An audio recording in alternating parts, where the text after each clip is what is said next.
Hello students, I hope आप सब अच्छे होंगे।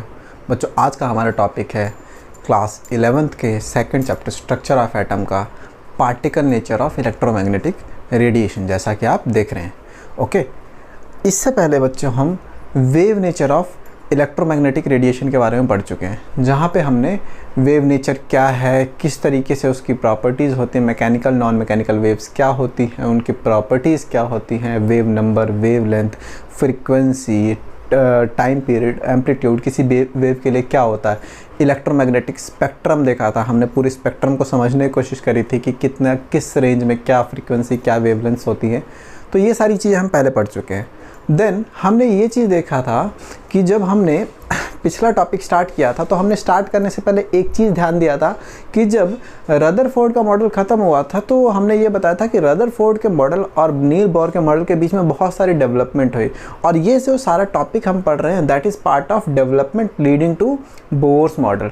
तो उसका सेकेंड पॉइंट था कि हम दैट मीन्स हम dual nature of electromagnetic radiation सबसे पहले पढ़ने वाले थे, तो जिसमें हमने पहले वेव नेचर पढ़ लिया है।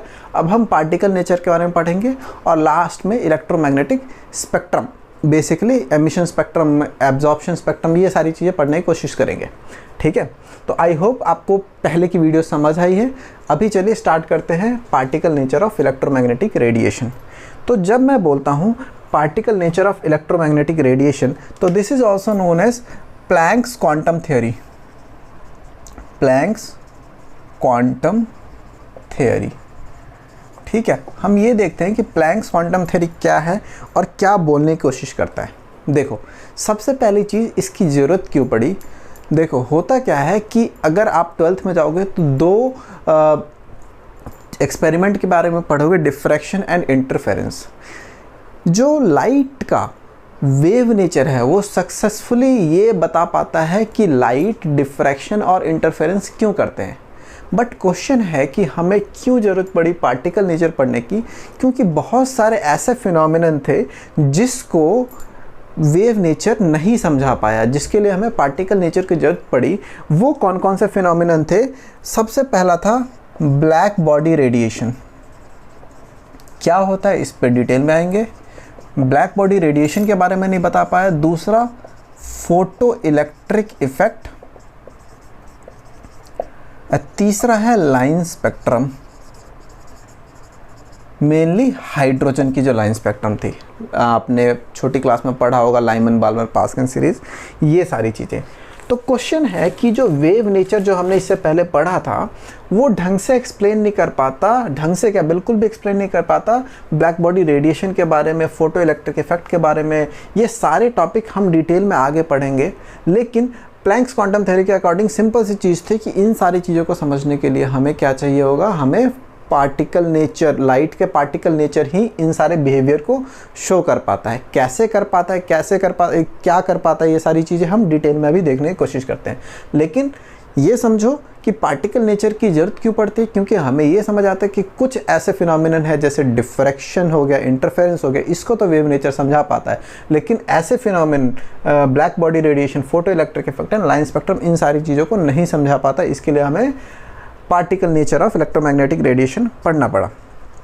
तो इन सारी चीज़ों को ना बता पाने की वजह से एक चीज़ तो मैक्स प्लैंक ने बिल्कुल अच्छे से समझा। ये एक्सपेरिमेंट जो उन्होंने किया था this was done by Max Planck, जो प्लैंक्स कांस्टेंट पढ़ते हुए इन्हीं का नाम पे है, and that was done in year 1900। Okay, इस टाइम पे इन्होंने किया था।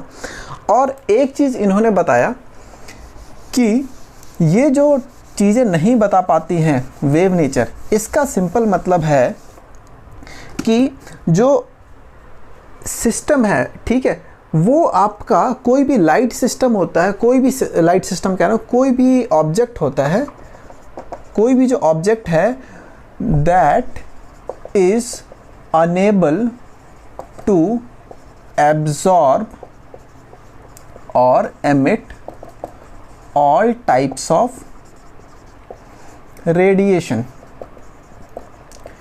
इसका सिंपल मतलब है कि ये कंटिन्यूस नहीं होता, डिस्क्रीट होता है। कैसे डिस्क्रीट होता है उसको समझते हैं, बट फिलहाल के लिए समझो कि अकॉर्डिंग टू मैक्स प्लैंक कोई भी जो ऑब्जेक्ट होती है वो हर टाइप के रेडिएशन को ना तो एब्जॉर्ब कर पाती है ना ही एमिट कर पाती है। तो इसके बारे में उन्होंने सबसे पहले बताया। इसका सिंपल मतलब है, जैसे आप डे टू डे लाइफ में देखते हो कि हम बोलते हैं कि अगर कोई चीज़ ग्रीन कलर का है तो हम बोलते हैं कि उसने सारी लाइट्स को एब्जॉर्ब कर ली, खाली ग्रीन को उसने रिफ्लेक्ट बैक कर दिया, इसीलिए आपकी आंखों में ग्रीन दिख रहा है, उसका इमेज ग्रीन बन रहा है। इसका मतलब क्या है कि उसने हर रेडिएशन को तो एब्जॉर्ब कर लिया, बट ग्रीन कलर के लाइट को वो रिफ्लेक्ट बैक कर रहा है। समझ में आई बात? दैट मीन्स उनका सिंपल कहना था कि हर ऑब्जेक्ट, लगभग हर ऑब्जेक्ट पूरी की पूरी रेडिएशन को ना तो एब्जॉर्ब कर सकता, और अगर एब्जॉर्ब नहीं कर सकता तो एमिट भी नहीं कर पाएगा। दिस इज सिंपल लाइक कि अगर किसी बॉक्स के अंदर आपने अल्फ़ाबेट है A to Z 26 है, इसमें अगर आपने MNOP ही डाला है तो इसके अंदर से निकलेगा भी खाली MNOP ही। दैट मीन्स जो चीज़ जिसको एब्जॉर्ब कर पाएगी उसी को एमिट भी कर पाएगी, एज सिंपल एज दैट। ठीक है, अब इस चीज़ को मैक्स प्लैंक ने समझाने के लिए कैसे एक हमें मतलब एक एग्जांपल दिया, कैसे, जैसे आपने डे टू डे लाइफ में देखा होगा कि जब आयरन है, आयरन को जब फर्नेस में गर्म करते हो तो पहले हल्का सा रेड होता है, और गर्म करते हो तो डार्क रेड होता है, और गर्म करते हो तो ब्लूइश हो जाता है। आपको बीच में कभी ग्रीन दिखा? नहीं। तो इससे क्या समझ सकते हैं हम? ध्यान से सुनना जो मैं बोल रहा हूँ। आप आयरन रॉड को जब गर्म करते हो, ठीक है, तो आपको लाइट रेड दिखता है, और टेम्परेचर बढ़ाया तो डार्क रेड हो गया, और टेम्परेचर बढ़ाया तो ब्लू हो जाएगा। बट बीच के जो कलर है ग्रीन, ये सारी चीज़ें नहीं दिखी आपको। तो इसका मतलब क्या हुआ कि ये एब्जॉर्ब इसने जो भी किया होगा, जब ये एमिट कर रहा लाइट तो ये रेड कलर को एमिट कर पा रहा है, ये ब्लू को एमिट कर पा रहा है, ग्रीन को एमिट नहीं कर पा रहा है। इसका मतलब क्या है कि इसने उस चीज़ को एब्जॉर्ब नहीं करा था। दैट मीन्स ये एक ऐसा ऑब्जेक्ट हो गया कि एक पर्टिकुलर फ्रीक्वेंसी या वेवलेंथ, आपका जो रेड का हो गया, ब्लू का हो गया, उसको एब्जॉर्ब कर रहा है और उसी को एमिट कर रहा है, उसके बीच की चीज़ों को एमिट नहीं कर पा रहा है। तो इसका सिंपल सा मतलब क्या हो गया कि ये एक ऐसी बॉडी है, एक ऐसी नॉर्मल बॉडी है बाकी सारी बॉडी की तरह, जो हर टाइप के रेडिएशन को एब्जॉर्ब और एमिट नहीं कर सकता। और इससे ये भी पता चलता है कि जो एब्जॉर्प्शन और एमिशन होता है वो डिस्क्रीट वेव्स मतलब डिस्क्रीट आपकी रेंज होती है, आपकी लाइट की डिस्क्रीट रेंज में होता है, कंटिन्यूस नहीं होता। अगर कंटिन्यूस होता तो लगभग हर लाइट को ये एब्जॉर्ब और एमिट कर रहा होता। तो पहली चीज़ तो ये। दूसरी चीज़ कि अगर लगभग हर बॉडी ऐसी ही है कि जो हर रेडिएशन को एमिट और एब्जॉर्ब नहीं कर सकती, तो ऐसी कौन सी बॉडी है जो कर सकती हो? तो वो इमेजिनरी बॉडी ब्लैक बॉडी कहलाती है। ब्लैक बॉडी एक ऐसी बॉडी है विच कैन एब्जॉर्ब और emit all types of radiation. Her type के रेडिएशन को एब्जॉर्ब और एमिट कर पाती है। तो उसी को आपने क्या बोला कि उसको ब्लैक बॉडी बोल दिया आपने, और बाकी सारी चीज़ें नॉर्मल बॉडी बोल सकते हो, उसको इन जनरल बॉडी बोल सकते हो। लेकिन जो कर सकती है, जो आइडियल बॉडी, वो आइडियल बॉडी जो हर टाइप के रेडिएशन को एब्जॉर्ब एमिट कर सकती है, उसको ब्लैक बॉडी बोलते हो। एग्जाम्पल की बात करूँ तो ऐसा 100% ब्लैक बॉडी जो पूरे रेंज को पूरी तरीके से एब्जॉर्ब कर ले और पूरी तरीके से एमिट करो, ऐसा कोई भी नोन यूनिवर्स में अभी तक तो नहीं पता चला ब्लैक बॉडी। एक है कार्बन ब्लैक,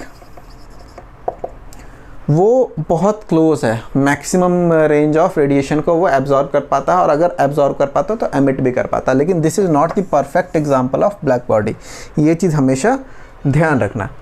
तो जब मैक्स प्लैंक को ये चीज़ पता चली कि ऐसी कोई बॉडी है ही नहीं ब्लैक बॉडी जैसी, वीडियो को पॉज करके नोट कर लेना, हर जो चीज़ होती है, हर जो ऑब्जेक्ट होती है वो डिस्क्रीट एनर्जी के फॉर्म में ही एब्जॉर्ब करती है और एमिट करती है। तो उन्होंने एक कॉन्सेप्ट लाया क्वांटम का। ठीक है, उन्होंने एक वर्ड कॉइन किया क्वांटम। क्वांटम का मतलब होता था स्मॉलेस्ट पैकेट ऑफ एनर्जी जो एब्जॉर्ब की जा सकती है, एमिट की जा सकती है। ठीक है, तो स्मॉलेस्ट पैकेट ऑफ एनर्जी को आप क्या बोलते थे? क्वांटम। इसको अगर आपको रिलेट कराना चाहूँ थोड़ा सा, तो सिंपल सी चीज़ है, अगर आपके पास पुराने फ़ोन नोकिया 1100 जैसे फ़ोन अगर आपने देखे होंगे, तो वहाँ पे जब अगर आपको याद हो, नहीं याद हो, अगर आपको कहीं ऐसा फ़ोन मिलता है तो आप ट्राई ज़रूर करना। वहाँ पे हमेशा SMS जो जाते थे, मैसेजेस जाते थे, वो पैकेट्स के फॉर्म में जाते थे। वहाँ पे क्या होता था, ऐसे लिखा आता था 0/144, 144 कैरेक्टर जैसे ही लिखोगे ना आप, ये 1 यहाँ पे 1 का 2 हो जाएगा। इसका मतलब अगर आप 150 कैरेक्टर भेजने वाले हो तो वो एक पैकेट में आपको 144 कैरेक्टर ही भेजता है। अगर उससे ज़्यादा कैरेक्टर आप भेजना चाहते हो तो वो दूसरे SMS का पैसा लगाएगा आपको। समझ में आ रही बात? दैट मीन्स उसमें लिमिट है, तो पैकेट्स के फॉर्म में वो मैसेज को भेज रहा है। तो आप कुछ इस तरीके से समझ सकते हो कि जो स्मॉलेस्ट पैकेट है जो सेंड की जा सकती है, अगर वो एनर्जी होती है तो उसको आप क्या बोल रहे हो, क्वांटम। तो आई होप आपको समझ आया होगा क्वांटम। और साथ के साथ मैक्स प्लैंक ने ये भी नोट करा कि जो एनर्जी है that was directly proportional to frequency.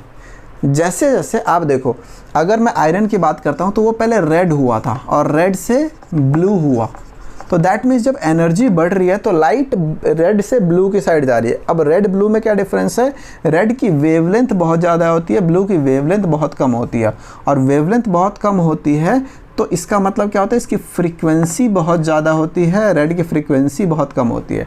तो उन्होंने बोला जब एनर्जी बढ़ रही है तो फ्रीक्वेंसी क्या होती है, बढ़ती जाती है, और वेवलेंथ कम होती जाती है। तो उनका कहना था कि energy is directly proportional to frequency of that light, and then E equals to, जब प्रोपोर्शनलिटी हटता है तो एक टर्म आता है constant, that is Planck's constant. Okay, Planck's constant की वैल्यू कितनी होती है, 6.626 इंटू 10⁻34। इसकी यूनिट जूल। अगर मैं H की यूनिट निकालना चाहूँ तो एनर्जी अपॉन में फ्रीक्वेंसी हो जाएगी, एनर्जी की यूनिट जूल, इसकी सेकंड इनवर्स ऊपर जाके सेकंड हो जाएगा, तो जूल सेकंड इसकी यूनिट हो जाएगी। तो आई होप बच्चों आपको समझ आया होगा कि मैक्स प्लैंक ने किस तरीके से हमें क्वांटम के बारे में बताया और किस तरीके से उन्होंने पार्टिकल नेचर के बारे में एक फाउंडेशन स्टोन रखा, और what is Planck's quantum theory. तो अल्टीमेटली अगर इस टॉपिक से बताऊं, बहुत इंपॉर्टेंट जो हो गया इस टॉपिक से, जो पेपर पॉइंट ऑफ व्यू से इंपॉर्टेंट हो सकता है, कंपटीशन पॉइंट ऑफ व्यू से इंपॉर्टेंट हो सकता है, दैट इज़ कि आपका ब्लैक बॉडी क्या होती है। ओके, ब्लैक बॉडी का क्लोजेस्ट एग्जाम्पल कार्बन ब्लैक, ठीक है, परफेक्ट एग्जांपल वो भी नहीं है। And then E equals to h nu and H की value paper point of view से यही आएगा, इसके अलावा बहुत सारी चीज़ें नहीं आएंगी। तो आई होप बच्चों आपको ये वीडियो पसंद आई होगी। अगर आपको ये वीडियो पसंद आई है तो लाइक शेयर सब्सक्राइब ज़रूर करना। Thanks for watching this video. Bye bye बच्चों, नेक्स्ट वीडियो में हम इसके आगे कंटिन्यू करेंगे। Thank you for watching this video. Bye bye.